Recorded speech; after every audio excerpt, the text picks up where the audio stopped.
There it is. And we are live. Welcome everybody to Bill and Ammon's Bogus Hangout. We've got Tim Collin with us today. Tim, how are you? I'm fine. How are you, Bill? Good. This is a Southern California edition of the show. Yeah, almost neighborhood edition of the show.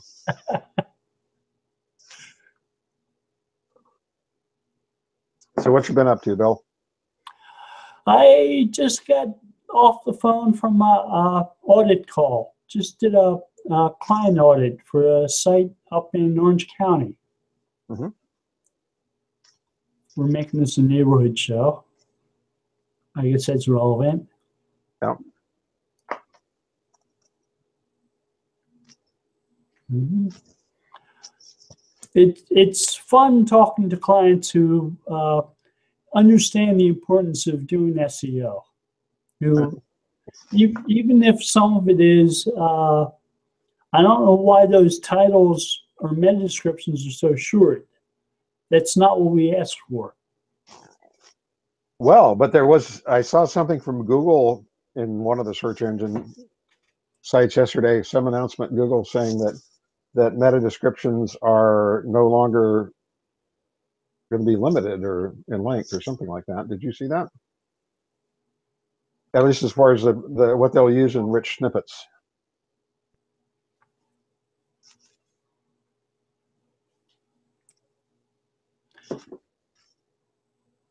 I'm not sure. They've been expanding the length of snippets on and off since at least 2009. You had a chance of having 3 or 4 lines for a snippet since then. I'm trying to think. It seemed to me like the conclusion was that of the article was that the meta attribute for descriptions could now be longer, and it would actually perhaps be used in greater length. I think that you've always had the option to have longer meta descriptions. There's always been a limitation on how much Google might show as a snippet from the meta description you submitted. And they might truncate part of it. So, so if you wanted to have 3 or 4 or 5 sentences as a meta description, there was nothing ever stopping you. Right. I understand. But now there's a greater likelihood that some more of it would be used. Yeah. Nothing stops you from using the keyword attribute either, but nobody does. Well, a lot of times I have to tell people you don't necessarily want the first 168 words in your content as your meta description. You want something that's going to tell the person, we've got important stuff here. Click on us and come see it. Yeah, fair point. Yeah. Fair point. So, yeah, well, it's nice when you talk with a client that knows what they're talking about. Yeah. So, I just had my first instance of a client who was acquired by a buyer. In other words, the owners that I had worked with in the past sold out to somebody new, and it's a whole new culture. It's very interesting. And one client who we started working with them, and within a couple of weeks, they had purchased their next biggest competitor. And 6 months afterwards, had purchased the next biggest competitor. So wow. They weren't just climbing through the ranks in the search engines. They were climbing through the ranks of their competitors, too. And they were buying the sites that were outranking them. I'm waiting to hear that they tried to buy the next one and they ran out of cash or something. No, they were a security company. They were building the dongles that you would plug into the back of your computer to run software as a security signal. Okay. You know, so I don't know if they make serial ports anymore. So I guess if you did something like that now, I think Google came out with a device like that, and it was a USB device. It would be. Gosh, that dredges up so many memories. I remember buying these big metal switch boxes for serial or parallel ports. Remember parallel ports? Yeah. So you could switch between printers or, God, I'm old. Yeah. When you were talking about them buying competitor after competitor, it's funny. One of the things I've learned over the years with business is growth takes enormous amounts of cash, and people that are new in business don't realize that. But now, if you can buy your competitors for stock or something, or securities of some kind, that's a different story. But. Well, it's interesting when your question is, what do we do with this product from our competitor? It's the one that brought all the traffic to the website. It was the most important thing that they had. I said, well, maybe you'd want to keep the name of that product, especially people searching for it. Mm-hmm. Indeed. Hey, Terry. Hey, Terry. Hey. How are you? Oh, you don't want to know. My back's killing me. Oh. Almost didn't come. Got the spasms. Oh, that's not good to hear. I agree with you.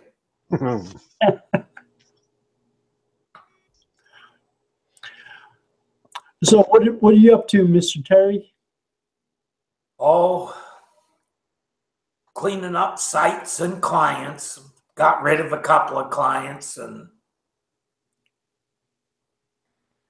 if you don't want to listen and take my advice, you're not going to be my client very long. I like money, but I don't like to feel like I'm stealing it.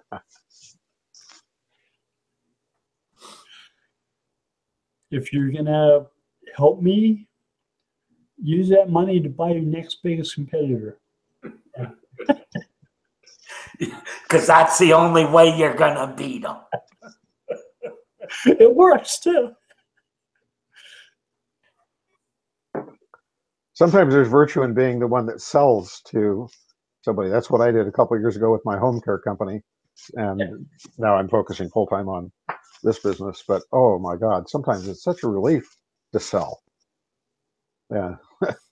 Now that was in a non-tech field. That was in-home caregiving. Terry knows about my history with that industry. But the old saying, if you're sometimes what is it? If you're taking a beating, it's so nice when it finally stops when you sell.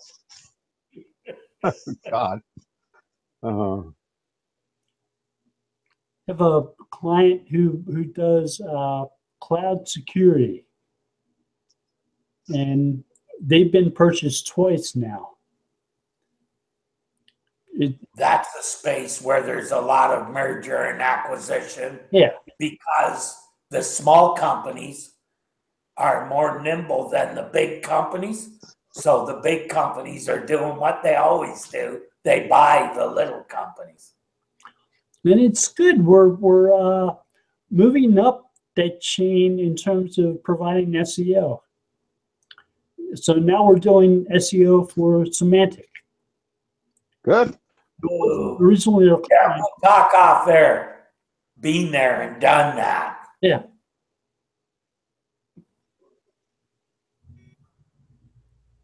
Or no, it was I'm thinking of another one.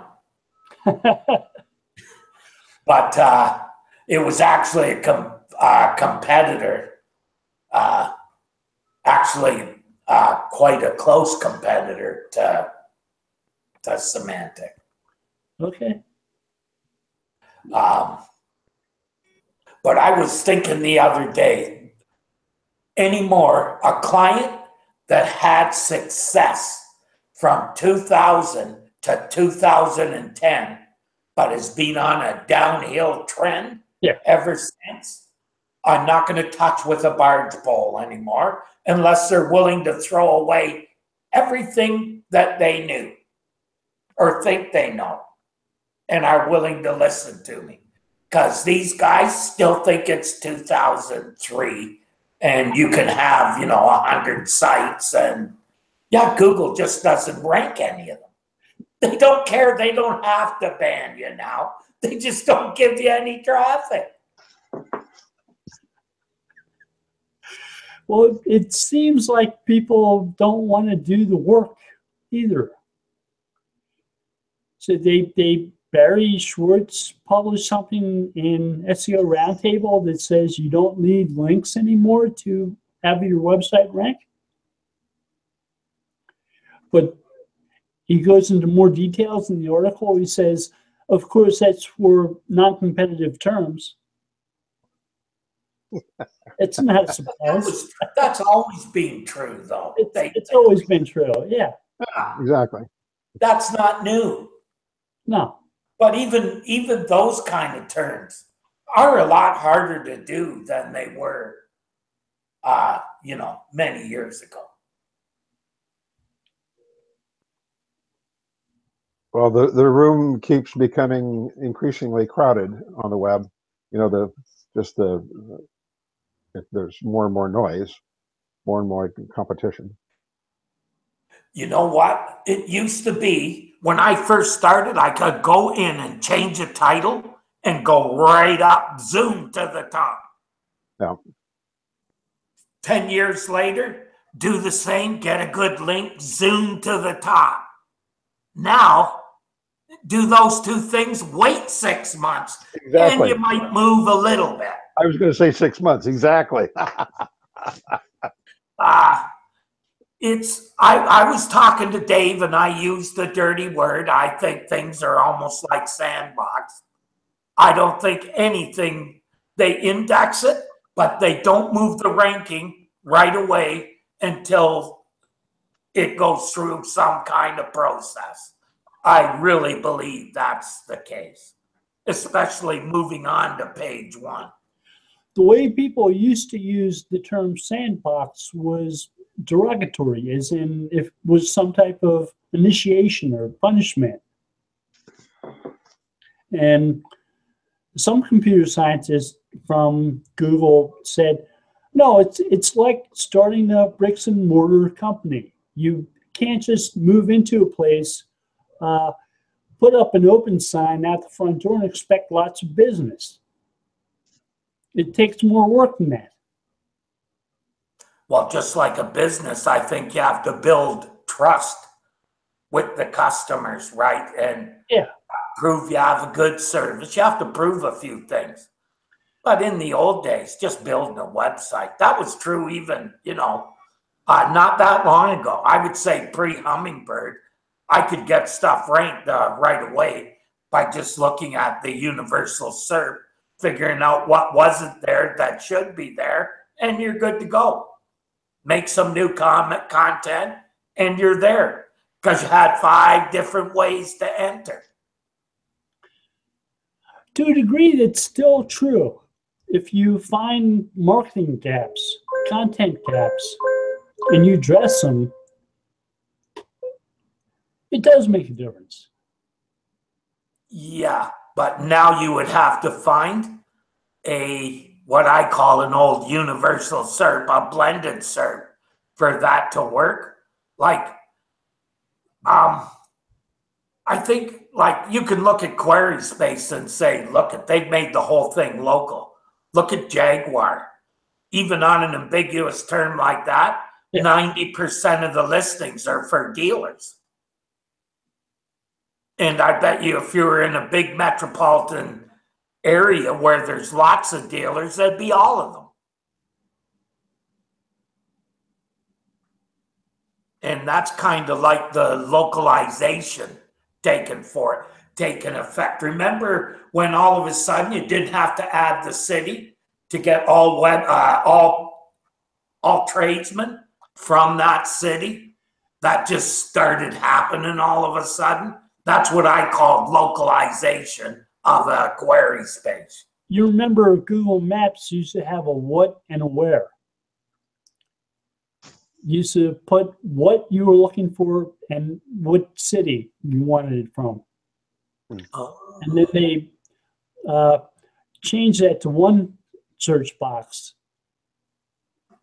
As they figured you wanted something near you. Right. Assumption. It's like you shouldn't have to be searching for tacos near me. Right, because that's the same as saying tacos in most cases. Yeah. Yeah, I kind of wondered about all those people who thought near me was the next big term. I think that's all SEOs running their rank checking things, and that's how it became a popular term. Hey, I've seen query spaces like that, Tim, where you look at it and you finally figure out, oh, that's a bunch of SEOs. We're all tested, all checking for the same ranks. That's pretty funny. That's funny. Well, those are the things you kind of have to look at and say, why does this not make sense? And then you say, oh, because a bunch of nimwits are all going for the same bad keywords. Right. It was Google who announced the value of the near me, from what I remember. Because I said, that's interesting. I tried to search and it was showing things near where my IP address was supposed to be, connecting to the web, which was somewhere in San Marcos. It wasn't in Carlsbad.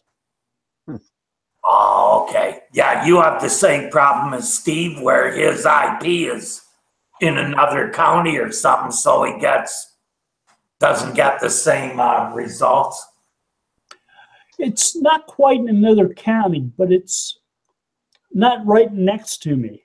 It's not 5 minutes away, it's 15 minutes away. Yeah. I can tell you it's 11 miles from Oceanside, because that's where I used to have my office, with San Marcos, and I live in Oceanside. So I guess when you want to do a search for stuff near you, you have to add Carlsbad to the search. No, I just search for the thing itself. If I want pizza, I just put pizza.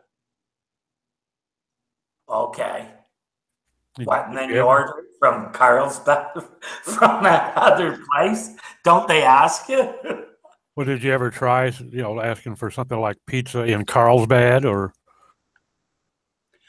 does that respond well? I think I may have tried that, but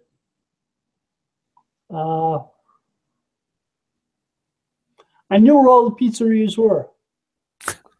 Actually, some of the best pizza around is over at Sorrento's in San Marcos. So there, you're actually. You always got to know the best pizza place in town. I do. Especially if you work in tech. If you work in tech, I've got to try that. Yeah. Yeah, Sorrento's. It's the best Italian food around.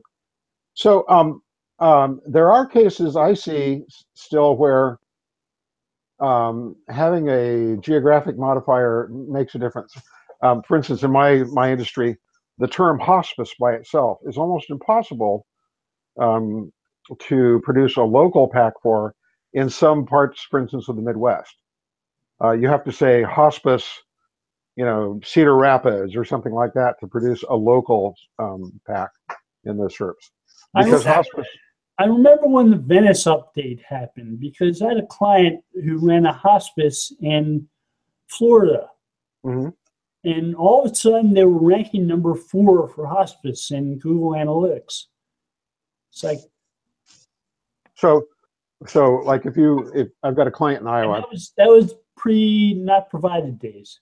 Okay, now in the world I live in today, I've got a client in Iowa that has a home health and hospice agency. If you Google search Google for the term hospice without any geographic modifiers, you Yeah. get a whole bunch of organic listings, period. And and it kind of makes sense. Definitions clinically of what hospice care is and palliative care and stuff like that.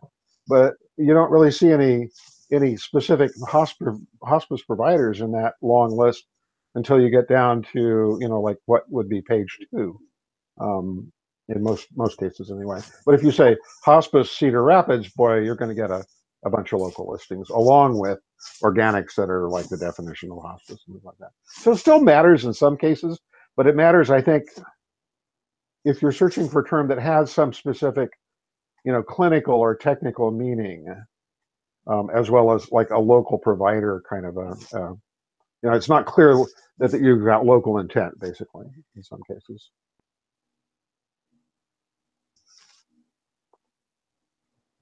Oh, Doc. Because if it's like here, we're trying to find a place for my mother, and you generally can't find a place in the city that you're living in. It's that bad here. Like an assisted living or something? Yeah. Well, my mother's, let's say she has dementia that gets worse every day. So she needs memory care. At least that's what it's called here. Yeah. Yeah. And she keeps falling down and all kinds of, she has a number of problems. Pretty soon, my father's 90, I believe. And he's getting too old to look after her too. And my sister's not there much, so we're all starting to get a little worried. In Canada, is that paid for out of pocket, Terry? I don't know what the market's like. Government helps. Okay. So no one is living on their own. You can get help if you know where to go. That's the thing. Interesting. I don't know if there's a market up there for, we're pretty far afield now from SEO, I realize, but here in the States, there's a whole industry of people that will help you find an appropriate assisted living facility at no charge to the family because they get a commission from the facilities. But it's a legit business. It's like realtors. They work on commissions. So. That actually, the government has departments that do that. That's who my mother and father are working with now. It's a government department. Good. And they basically know every home that's available to you, and in other areas too. So in our case, we may be looking to go to a smaller city because big cities are pretty expensive to have that kind of care. Yeah. I'm smiling because a second job. Tim, isn't there a phone number that you can dial that will help you with something like that? Here in the States? Like a 411? Yeah. Well, 211 will get you some information, but it tends to be for low income situations. We have a different system here. A lot of assisted living and residential care facilities and memory care facilities are paid largely out of pocket. And so the government, it rates them. There's a set of quality standards, but I don't know. I'm not sure it's completely believable. There's a lot of, the observation effect, where if you measure a behavior of an object or an organism or an organization, it changes its behavior so that it ranks well. We have a lot of that here. In fact, I don't know about Canada, but here in the States, if somebody says, "I'm here from the government to help you," yeah, maybe, anyway. I think the government looks after it here, because if not, people could just take them to the hospital and we'd have, our hospitals are full enough already. Because you have national health care, so yeah. Right. And it's just an extension of that to a large part, is what it seems to be. I think they discounted meals and stuff too, and they have their meals delivered to them. We have a pretty good system there, actually. So yeah, it's not bad. Still, when I first started chefing, I worked in old age homes. If you've worked at one, there's no way you would let. I find it very hard to let my mother go into that situation. I would want to go through the kitchen, everything. Let her stay. And I'd like to be able to visit at 6 in the morning, because that's when I got it real. Oh, I'd come in to open the kitchen, and I quit the job eventually because it was so depressing. Yeah, it's a hard job, hard to work on. Yeah, and the people are doing the best they can, but that time of the day at 6 in the morning when they're all waking up, that's everybody's must be hopping then. Yeah, and in memory care, it's all harder. Hello, Doc. Hey, Jim. How's everybody doing today? Good. How are you, Doc? Doing better now. My ISP seems to have settled down. It was up and down, pogo sticking all morning. Down Mexico way today? Yeah. Third world ISP.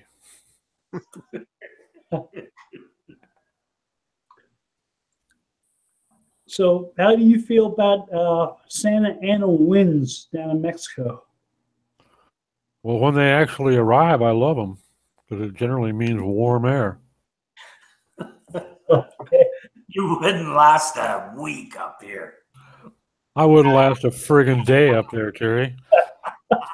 Terry, I'm sitting here wearing a sweatshirt because it's so freaking cold here to us, but it's probably 65 degrees out. So I've got a sweatshirt on. There you go. I remember we were in Florida and going golfing. Me and my brother were just wearing normal, shirts. Yeah. The greenskeeper had a parka on. He says, "You two gotta be from Canada." But this guy was wearing a parka. I couldn't. Well, all I can say is some of us have a pretty good sense of self-preservation, and we move here from places like the East Coast or Nebraska, where I'm from, and life is better here. I chose to build here on the coast because I figured by the beach, sunshine, palm trees, hey, how bad can it be, right? Yeah. Didn't figure on having the damn Japanese wind always blowing freezing air in here, but hey, live and learn. You're getting cold wind from the west down there? Yep, coming in off the ocean. Because the Santa Ana coming in here is all, from the east. Right, the Santa Anas blow off the mountains. Yeah. It's cold either way, I guess. I don't know. I guess it's because when I was younger, I always looked forward to the colder weather because that meant we could play hockey all day, right? So I've always preferred the winter over the summer. My logic is I can always put more clothes on if I'm cold. True. But the other way, there's only so far you can go. But when you work from home, like I think we all do, I mean, basically all you ever see is the top I have on. You have no idea if I've got what I've got or if I've got anything on below the top. So it's like the newscasters who accidentally stand up in the middle of the newscast and they're wearing Bermuda shorts along with their a tie and jacket, but shorts. Yeah. Yeah. Boy, we talk about a lot of SEO here, don't we? Yeah. Oh man. I'm still seeing that, by the way, Doc. All in that query space, all that craziness. Yeah. And I saw it in the United States with mesothelioma. I was doing some work there and found I was getting Canadian results when I was searching in the US index for mesothelioma. Were you logged in under your name? No, I checked that immediately to see if I was logged in, and I was not logged in at all. So they weren't just giving you biased results based on personalization. Okay. Didn't seem it. But they always know if you're from Canada. No, they do. Because they can't show us US ads, right? Yeah. So when I'm on Google, I see Canadian ads, even if I'm in the US index. Well, that would be that algorithm, right? Yeah. Hey, I got to ask, Terry, are you responsible for all those freaking mesothelioma outreach emails that I get for my clients? No. Holy We smokes. didn't do that kind of stuff. They did more television and radio, and No. they were a nationwide thing. The smaller companies are bombing you with email like that. I can always tell if I've got a pretty naive new client when I see that they've got listings in their resource links, if they have a resource page, for all these mesothelioma sites where they got an outreach from somebody saying, "Oh, we want to help the sick." It's like, no, you want to troll for plaintiffs. I know what's going on here. Yeah, that's a funny space. I was looking at it. I don't think any of the lawyers doing it have less than 100 sites. I wouldn't be surprised. Yeah, it's pretty amazing. Yeah, you look at them all, and not one of them knows how to do local properly. So yeah, guys who are saying they're nationwide can't be found anywhere but the city they're in. Cracks me up. Well, they just don't, in the old days, you could do that, right? If you didn't have to necessarily have a presence in a city to get ranked for that city. Sure. The lawyers doing automotive warranty law do that too. They want to rank everywhere. They want to rank for more than just city they're located. And they want to sell off the referrals. Yeah. People. Yeah. Or they're trying to generate classes, for class action litigation. Not only that, but you'll find that all the nationwide aren't actually nationwide. They're a firm that has multiple associates. Yeah, so a thing says, yeah, we'll take your referrals, basically. Like you said, they're selling off referrals. Yeah. Who's the big one you see a lot on the late night TV ad? Sokolov or something like that? Yeah. Sokolov is one of the big ones. Yeah.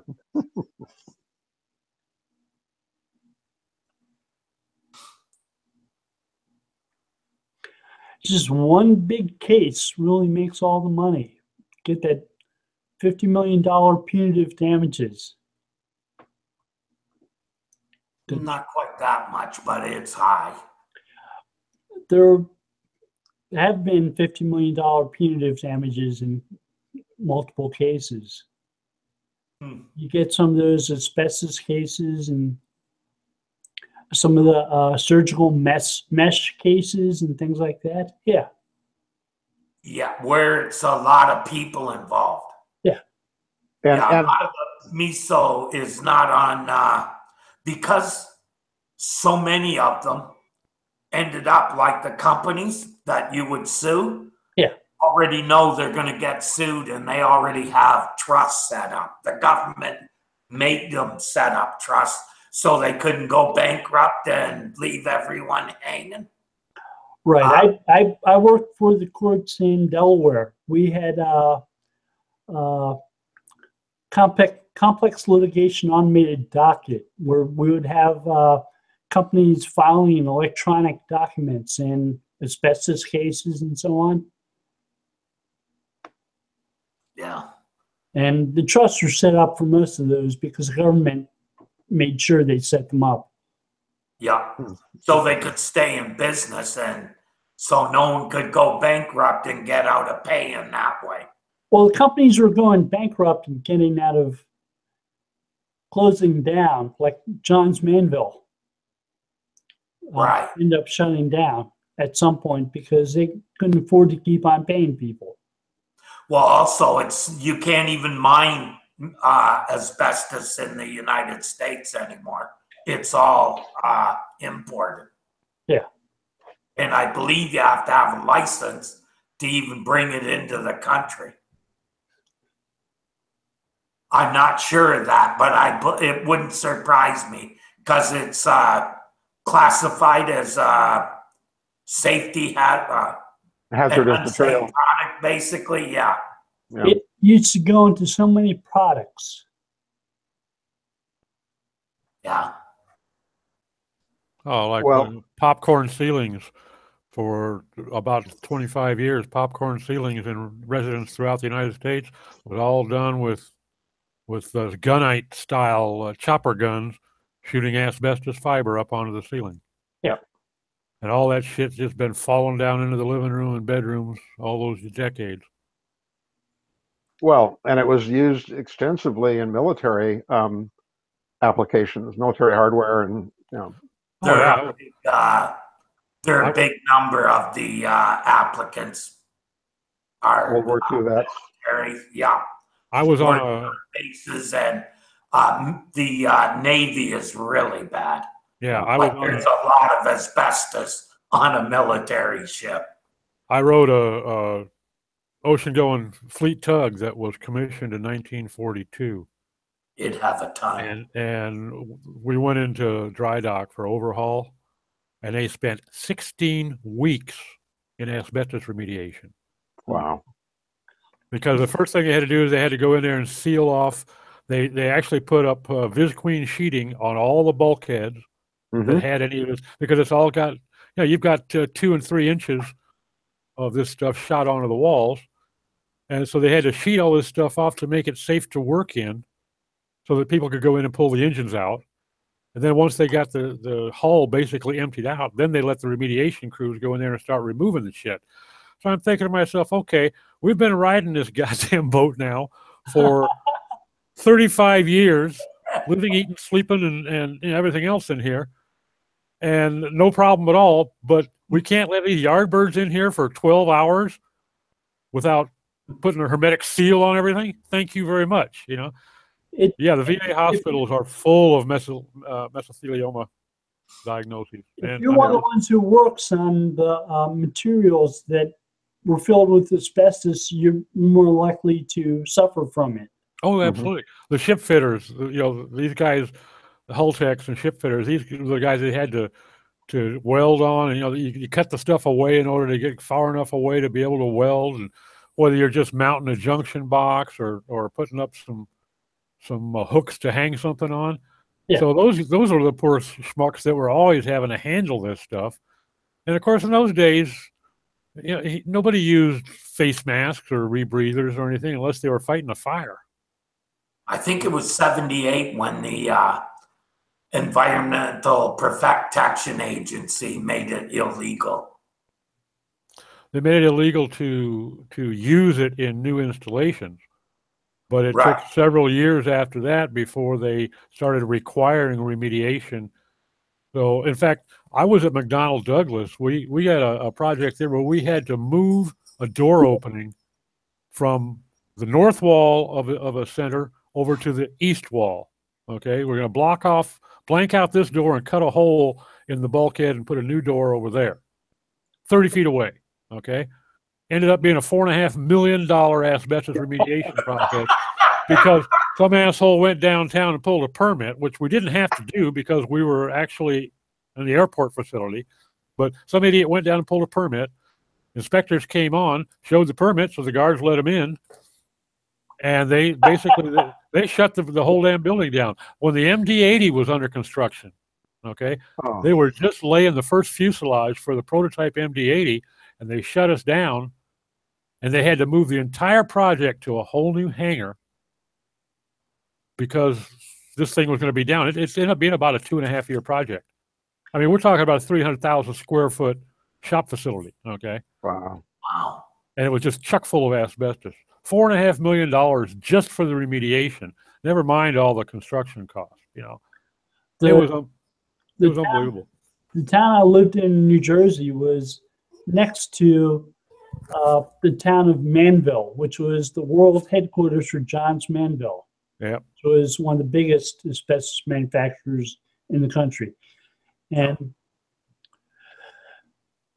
it was a shame because town's like 3 square miles, and it's filled with houses that younger people live in because a lot of the older people end up getting asbestosis and passing away. Yeah. You know, and the thing is, what's bad about it, I mean, it wasn't a secret. It was one of those widely held awarenesses for years before the EPA finally did something about it. Just like with the coal miners. You know, come on, black lung? They knew about black lung in the mid-damn 19th century, for Christ's sake. Yeah.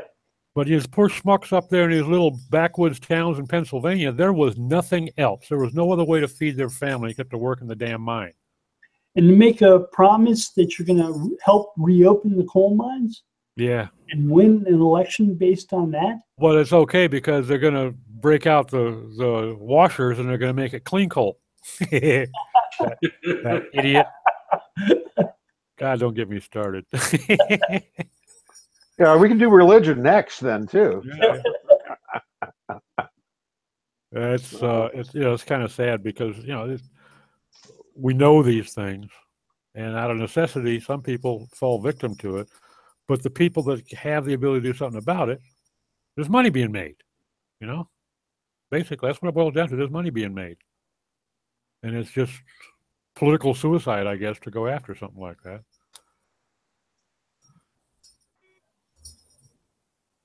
We have this tort system in the U.S. I don't know if it's this way in Canada, but it invites litigation as a form of almost extortion. Mm-hmm. And there are great examples of where our tort system works and it benefits, you know, people that have been wronged.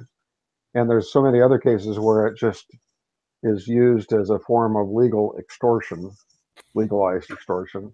I don't know. In Canada, if you tried to sue McDonald's for pouring hot coffee on yourself, They laugh at you. the judge would laugh at you. Yeah. Well, it's kind of funny. It's the only place in our country where somebody can intentionally cost you money and get away with it, and not be liable to reimburse you, or, you know. In other words, in the United States, in order to get out of that, you'd have to have insurance against other people's stupidity. Well, actually, you can insure against negligence, but in the States, at least in California, you cannot insure against punitive damages. That would be there's a public policy reason why you don't want to allow that. So punitive damages, you still can be on the hook for big time. Well, yeah, but I mean, you could even face the possibility of your insurance being rendered invalid if there's negligence in some cases. You know, depends on the insurance. Yeah, because your policy may require, depends upon the nature of insurance, but your policy could potentially require you to follow all the best practices or regulations or whatsoever. So if you fail to do that, they could refuse to honor the policy. Right. With that McDonald's case, with the hot coffee, if you read the facts behind that case, you would be going to yourself, I can't believe this company was this stupid. They kept on doing that. Mm-hmm. And you would end up cheering the fact I know their cups were a little hot to handle sometimes. They still are. Well, you pour them in your crotch. When you're trying to drive. Yeah, you pour it in your crotch and they get a lot harder. They were much hotter than they needed to be to make coffee. Well, it was actually too hot. The water was too hot to make good coffee because boiling water is not what you make coffee out of. No, that's right. I forget the temperature, but I know it ain't boiling. Because I've worked with enough and poured enough hot water on my hand to know that they're not boiling. You never sued, Terry? Shoot yourself, huh? I would be too embarrassed to sue somebody for my own stupidity. Exactly. Yeah, some people apparently don't have that compunction. You know, I just think it's, how do I say it so it doesn't sound, I just see it as like the American way. It's a country founded by lawyers for lawyers. Yet another thing I can agree with you on, Terry. We were a bunch of lawyers. So I think our first prime minister was a lawyer. Well, you remember the old joke, and I tell this old joke. Present company excluded, Bill. Yeah. You know, yeah, I forgot Bill used to be a lawyer. Sorry, Bill. What do you call a handful of lawyers falling into hell? A good start. There you go. No, Bill, if you were an attorney before, I didn't know that. And I don't apologize. Well, he's still an attorney. You'll always be an attorney, but he just doesn't practice. Kind of like a Marine. I got out of law school. I started working for a local court. It was the highest level child court, civil and criminal, in the state. And the judges were children. They were abusive, bullying children. I couldn't, it was hard to imagine how immature they were, and they were. Oh, boy. Did you ever practice? I didn't practice. I didn't want to bring cases before those guys. I actually worked in a law firm when I was in college. I was a law librarian, but I thought about the law, but ended up going into accountancy instead. Another license to print money. I practice on the other side of the bench. Well, I'm a recovering accountant. Does that get me off the hook? Terry and I spent our time in court too. Never on the good side either. Yeah, well. I've sat behind both tables. Say the wrong place to sit is to be a clerk in the courtroom, in the middle of the court, in between the guards and the prisoners. Oh, yeah. Yeah. Guards have guns and possibly shouldn't. And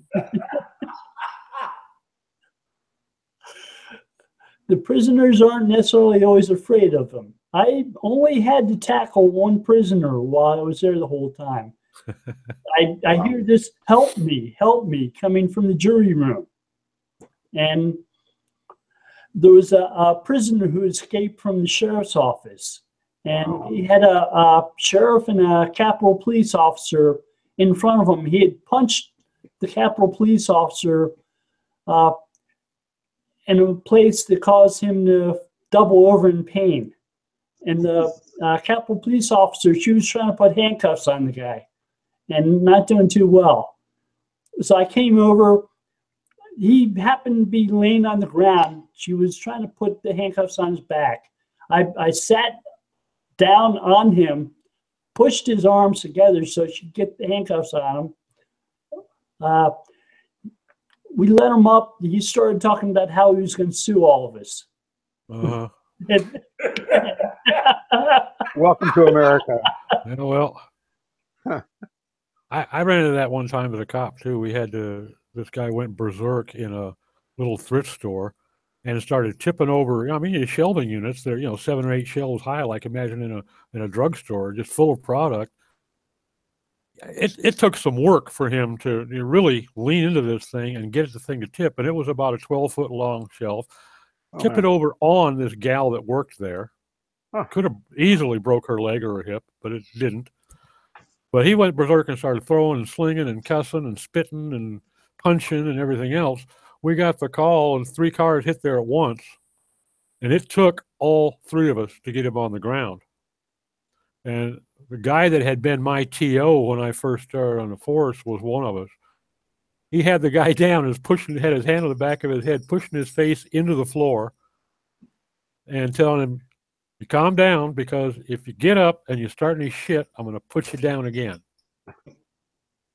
And the guy started talking about, "I'll sue you. I'll have your badge."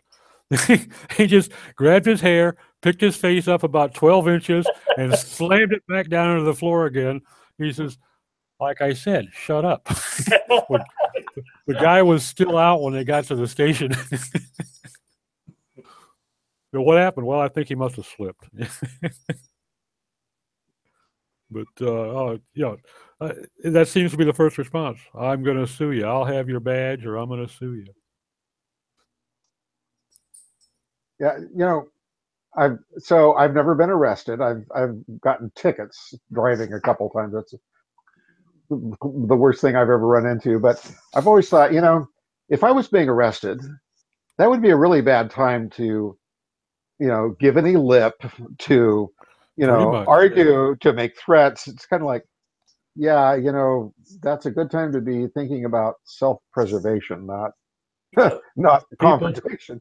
On the street, you can sometimes get a raw deal from the cop. Okay. Yes. That is not the place to argue it. There is a place to argue it. It is later. In court. It is always later, because if the guy's in a bad enough mood to give you a hard time unfairly now, getting him in a worse mood is not going to work in your favor. Right. Attitude tickets. I can't tell you all the times I get phone calls from prisoners who were illegally incarcerated because they were charged with one thing by prosecutors, indicted under a different set of charges by the same prosecutor in the courts, and convicted. And returned to the prison, and in some cases were supposed to be released, but the original charges still existed. Wow. So they'd call me and I'd send them the court's paperwork showing that the charges were taken care of. Put a tremendous amount of fear of the law into me. Yeah. Well, it's a bureaucratic nightmare. Yeah. And now down here, of course, now with the privatization and the profit factor involved, it sure as hell hadn't gotten any better. And not likely to.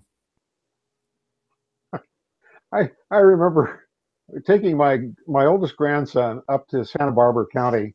He had gotten a ticket up there and hadn't dealt with it. And a year went by and they were going to come throw him in jail or something. And so I went up with him. We spent the night, got to traffic court first thing in the morning. And he was in some sort of like really bad traffic court if you had ignored your tickets. And this really nice lady judge basically cut him a break. And he was by that point so overwhelmed and bewildered. She said, "How does that? Is it? Here's what I'm offering you. Does that sound okay?" he's looking at her like a stunned bunny, and I'm in the courtroom going, "Say thank you, say thank you." and somehow she knew that I was the grandfather, and she looked at me. She said, "Listen to your grandfather." He was like 20 or something. I don't know. Crazy. Yeah. Well, even when I worked in the law library, I was most interested in the tax, cases, or the civil cases, and I never wanted anything to do with the criminal stuff. We had one criminal lawyer in the firm. Nobody messed with this stuff. So, but now I do work for elder law attorneys, so I would have been interested in that probably too, or state law.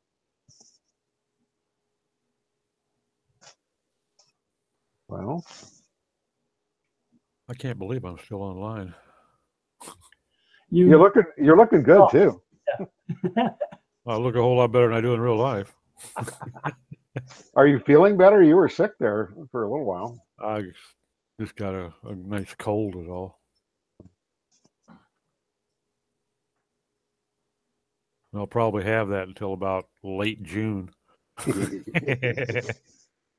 Yeah.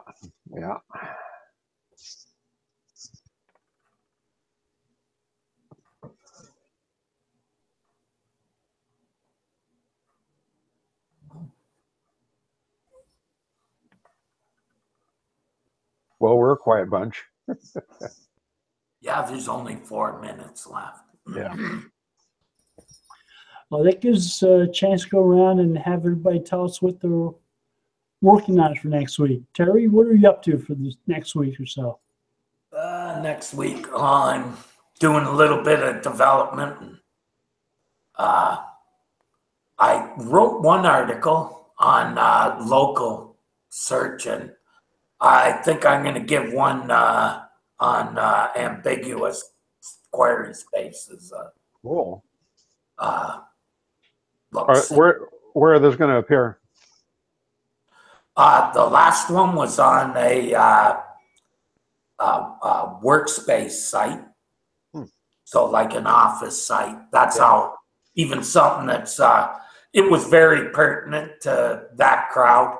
Like it was basically an explanation of what we were seeing in the local query space for office space queries. Because I guess the editor, when I talked to her, she said a lot of people are talking about this, the big changes. You know, when Doc can search from Mexico and see the same thing as I do in Canada, I'd say it's changed. Yeah. So they're not all international movie quotes? Pardon me? They're not all international movie quotes? No. If you look at the first page, it's basically a universal SERP with a knowledge panel for the movie at the top. Yeah. And I think that's what really, something tells me when they look at these ambiguous query spaces, Bill, that they also look at what the people search before and after as well, and try and decide what they should have more of in that query space. Yeah, that would make sense. And that's what I kind of see is for the office, for that one. But even when you go and you put Toronto office space, you lose the movie entirely, but they definitely are not treating location and distance the same as they were prior to roughly, I saw this started happening towards the end of July, or the beginning of August, which that also coincided with where we kind of thought that this ambiguous query stuff started too, when they started putting all the questions in there. Because I think those questions right now are partially to figure out what should be in that query space. It's almost like a survey of questions that they look at and see what people click on it. That has interested me, what they're doing with that, because those two things kind of showed up at the same time. So I'm thinking that they're still kind of smoothing that query space out. Do you remember when Google purchased a company called Wowd? It was a search engine that didn't have a crawler. Instead of using the crawler, they used a browser add-on that would tell them what site people had, what links people had clicked on, what searches people had used to get to places. So basically looked at the data as you surf the net and used that to establish, probably using it to disambiguate the query spaces and know better what you're looking for. That's It wasn't as good as a direct survey, but That's data. interesting. Yeah. You don't remember what who that was? That was a company called Woud. Google acquired them in 2011. Wild, Yeah. like wild Started doing hummingbird too then, right?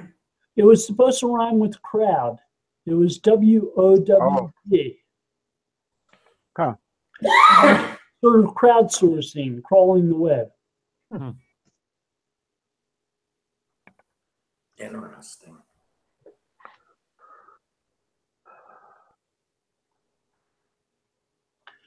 It doesn't quite give you intent, but it gives you a sense of what's going on behind the query. Right. Yeah, it would only show the past, but someone may have different intent when they're actually doing the search. Right. It's like query sessions change in midstream. Right. Well, I may go in looking for a Jaguar car one day and be looking for the football team. That's what I'm really interested too, is to see what happens if you search for the football team.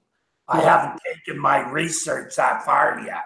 That would be see what it does there, because that would show only disambiguation, two layers basically on the of them, right? Right. That's like a search for Lincoln. Lincoln the president, Lincoln the town car, Lincoln the place in Nebraska. Right. Which one is it? It's a person, place, and a thing. Oh, yeah. Yeah, for sure. That'd be, that's another one. I'll have to add that to my list.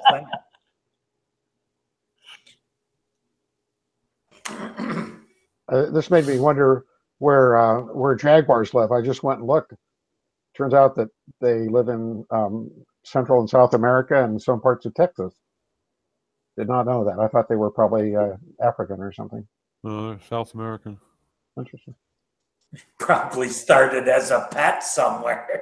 I can tell you this. I lived in Argentina for a year and I didn't see any there. So that's all I know. Of course, you stayed out of the forests, right? I would guess they were. Yeah. Oh, yeah. I was. Hey, listen. I'm smart. I ended up living in a resort town the whole year I lived there. So Yeah. I live in a place called Mar del Plata, which is like Oceanside and Carlsbad on steroids. A general good rule of thumb is to not play where large animals eat. Yes. Right. Carnivores, avoid them. Not a good idea to go swimming down at the popular swimming hole, or drinking hole. Yeah. Well, guys, I got to run. It's a little bit after the top of the hour, so Okay. I've got We're something gonna to talk to. stop this broadcast. Thank you, Tim. Thank you. Mhm. Good seeing everybody. Thank you. Take care, Tim. Say goodbye, everybody. We're gonna close it down. Thank you. Goodbye, everybody. Bye-bye.